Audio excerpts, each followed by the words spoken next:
Ho, ho, ho, ho. Merry Christmas.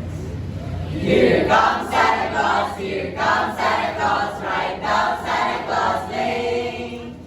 Vixen, all his reindeers pulling on the rein. Bells are ringing, children singing, all is merry and bright. So hang your stockings and say your prayers, Santa Claus comes tonight. Would you guys like some cookies? Where? In The Baker's Dozen by Aaron Shepard. In the Dutch colonial town, later known as Albany, New York, there lived a baker, Van Amsterdam, hi! who was as honest as he could be. Each morning, he checked and balanced his scales, and he took great care to give his customers Exactly what they paid for, not more and not less. Van Amsterdam's shop was always busy because people trusted him. And because he was a good baker as well. And never was the shop busier in the days leading up to December 4, 5, oh, December 6th. It's a St. Nicholas Day. At that time of year, people flocked to the baker's shop to buy his Fine St. Nicholas cookies. made of gingerbread, icing red and white. They look just like Saint Nicholas, as the Dutch know him. tall and thin With a high red bishop's cap and a long red bishop's coat. One St. Nicholas Day morning, the baker was just ready for business. when the door of his shop flew open. In walked an old woman, wrapped in a long black shawl. I have come for a dozen of your St. Nicholas cookies. Taking a tray, Van Amsterdam counted out 12 cookies. He started to wrap them, but the woman reached out and stopped him. I asked for a dozen. You have given me only 12? Madam, everyone knows that a dozen is 12. 12 is dozen. But I say a dozen is 13. Give me one more. More. Van Amsterdam was not a man to bear foolishness. Madam, my customers get exactly what they pay for. Not more and not less. Then you make it the cookies. She turned to go, But stop at the door. Van Amsterdam, however honest you may be, your heart is small and your face is tight. Fall again, man again, learn how to count again. Then she was gone. From that day, everything went wrong in Van Amsterdam's bakery. Everything was gone. His bread rose too high or not at all. His pies were sour or too sweet.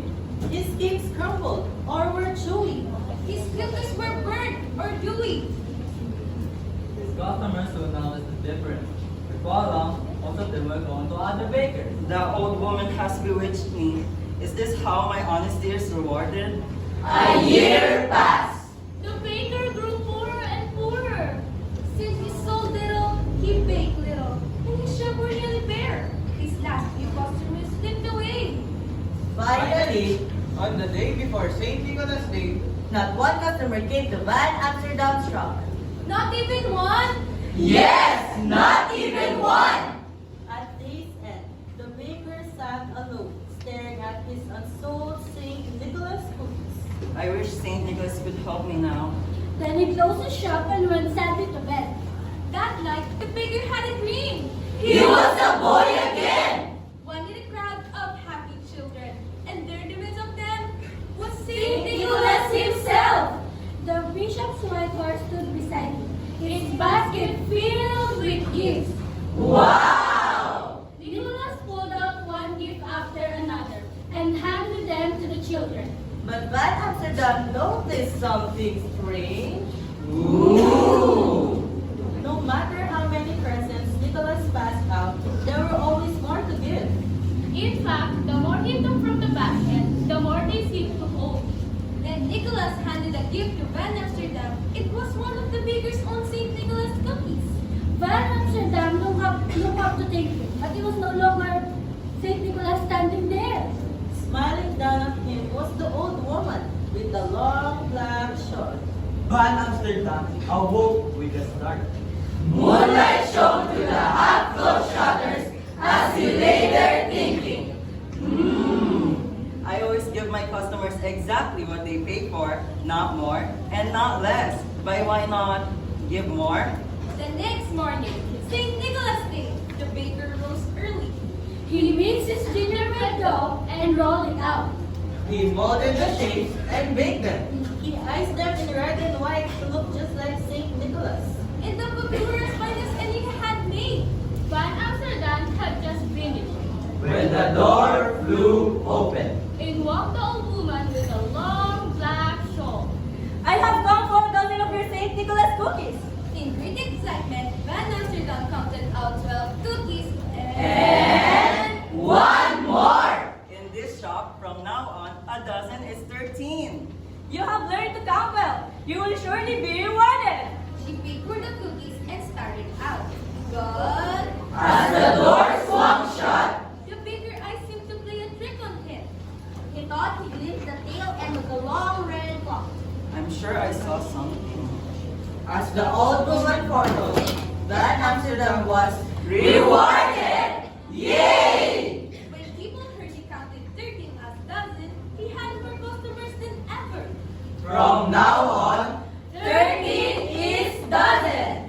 13 is dozen. 13 is dozen. 13 is dozen. 13 is dozen. In fact, Van Amsterdam grew so wealthy that the other bakers in town began doing the same. From there, The practice spread to other towns and at last through all the American colonies, And this, they say, is how 13 became the bakers, dozen. bakers.